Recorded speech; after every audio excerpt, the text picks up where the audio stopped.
我就想講一講即係呢個有精神問題嘅同學。我好同意頭先許先生嗰個講法，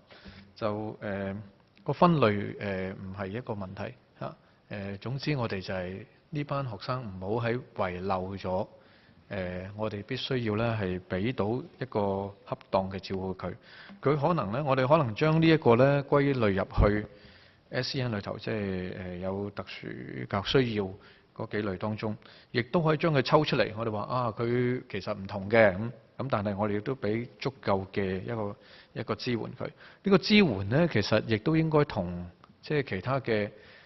有特殊需要嘅細路仔嗰個教育咧，其實咧係應該係平衡嘅嚇。嗰邊有啲咩嘢咧？呢邊可能都需要有相類似嘅嘢，譬如話額外嘅資源啦，或者咧係一啲嘅專門嘅一啲嘅人嘅一啲嘅協助啦，又或者咧係教師嗰個相關嘅培訓啦，學校嘅準備啦等等，呢啲所有嘅嘢咧，其實都需要咧係有一個相應嘅一個做法嘅。咁我知道咧呢方面嘅工作其實係唔係容易嘅，同埋咧呢一部分咧同其他嘅有特殊需要嘅教育咧有少少唔同嘅。好多其他嘅特殊需要咧係喺細個嘅時候咧就已經係知道㗎啦，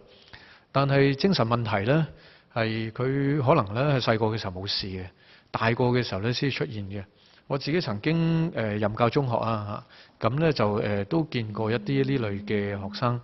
佢哋可能喺初中嘅時候都冇問題嘅，去到高中咧就突然間抑鬱症啊，又或者思覺失調啊等等，咁問題可以好嚴重嘅，嚴重到咧係突然間發作嘅時候咧，老師喺班房裏頭手足無措嚇，唔知點算嚇。我自己都經歷過，咁跟住我作為校長，我自己試過啦，我自己做校長咧，就即刻咧要打電話俾精神科嘅醫生嚟到去請教，睇下點樣處理。咁呢度咧就有幾個問題咧，我覺得係好急需要做嘅。第一就係我哋一般嘅老師咧，如果要掌握晒所有類型嘅精神問題嘅學生嘅處理方式咧，我覺得係好難嘅啊，因為個類型都好多。再如果加埋一般嘅 SEN 咧，即係根本十幾樣嘢你冇辦法可以處理到。但係咧一個一般性嘅了解係我覺得係需要嘅。譬如有邊幾個類型，抑鬱係點樣，思覺失調係乜嘢嚇？呢啲咧係我諗好多老師可能譬如佢初培訓完之後出到嚟咧，佢都唔了解有啲咁嘅情況，見都未見過都未定嚇。咁所以咧就即係我覺得一般性嘅培訓、一般性嘅了解係需要嘅。但係咧，如果你話作深入嘅培訓咧，譬如話我知道醫管局咧有關思覺失調咧，佢有啲專門有講座嘅，咁咧就喺即係邀請啲老師去聽嘅。老師如果未遇到一個思覺失調嘅個案，你叫佢咧花一個早上一個晏晝去聽一個思覺失調嘅講座咧，其實佢唔投入嘅，佢唔知道自己為乜去學嘅。但係如果佢班上面咧嚟咗一個呢方面嘅細路仔，佢就好有迫切性啦。所以咧，教師嗰個培訓啊，我哋都要考慮佢嗰個學習動機問題嚇。尤其是咧係頭先都朱生都提到咧，啲老師而家其實係面對住好繁重嘅工作嘅時候咧，佢真係佢會諗，其實我即係喺度做緊乜嘢咧咁樣。咁所以咧，其實咧係佢嘅工作嗰度咧，我哋要考慮即係，譬如話，如果我哋喺頭先嗰個通報機制也好，或者係即係當嗰啲嘅個案去到嘅時候，我哋有冇辦法令到相關嘅老師可以好快咁掌握嗰個同學嗰個需要係乜嘢？佢自己需要掌握啲咩嘅知識同埋技能？佢可能要了解到咧，就係學生食藥嗰個重要性嚇。咁咧有啲學生個問題其實就因為佢冇食藥嚇等等。呢啲嘅嘢咧，其實咧，我覺得係進行轉介或者通報嘅時候，其實係一個好重要嘅時機嚟到去處理嘅。咁當有個問題清楚咗之後咧，其實咧嗰個老師可能佢自己本身就有興趣。去真係去鑽研啦！我自己都見過一啲老師咧，佢係因為班裏頭有某一啲學生有某啲問題，所以佢成為咗嗰方面嘅專家嘅嚇。佢係面對問題咧，跟住進行學習。主席啊，就即係阿副主席講嘅嘢咧，即係原則上原則上即係理解同埋贊同嘅，即係我哋係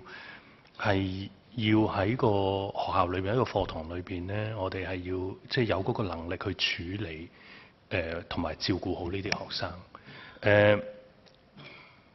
一般嘅了解，我哋喺文件度都有提咧，我哋每一年咧都委託咗高等院校辦一個120小時嘅一個專題課程嘅，咁喺裏邊當係有即係可以學習到點樣去處理一啲即係情緒有問題嘅學生啊，點樣可以幫到佢啊，點樣可以咩？咁喺即係話阿副主席都提到話，即係突然間個老師要面對一個咁嘅問題嗱突然間如果要面對咧，我諗好多人可能都真係唔識嘅，即係好老實，除非你受過一啲好專門嘅訓練。但係我哋而家講緊咧，我哋學校用一個校本嘅形式去處理，即係話可能個別老師咧，佢真係可能喺某一個時間佢真係未處理過。但係如果我哋講緊成間學校幾十個老師裏邊，我哋有一啲培訓喺裏邊，咁我哋係希望喺學校裏邊咧，係有一兩個老師咧。係對呢啲嘢有經驗或者有一啲基本嘅知識可以幫助到。太突然發生嘅事好難講，但係如果即係老師同學生一路有接觸咧，其實喺佢個轉變度咧，如果係一啲比較嚴重係睇得到咧，其實佢有啲嘢係唔同喎，或者佢情緒比較激動啊，或者一段時間嘅，即係都會有好多機會係睇得到嘅。咁喺嗰啲情形之下咧，譬如可以透過社工啦，可以透過教育心理學家啦，亦都可以初步做到一啲培訓，去決定咧究竟需唔需要轉介，譬如去醫管局睇一啲精神科嘅醫生啊咁樣。咁所以係嘅，即係如果阿副主席就係講嗰個問題，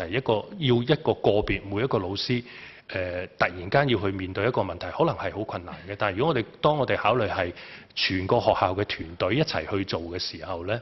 而通常係有一啲程度上唔同程度上嘅表徵嘅時候咧，其實係會即係嗰個情況未必係阿副主席講到咁惡劣嘅。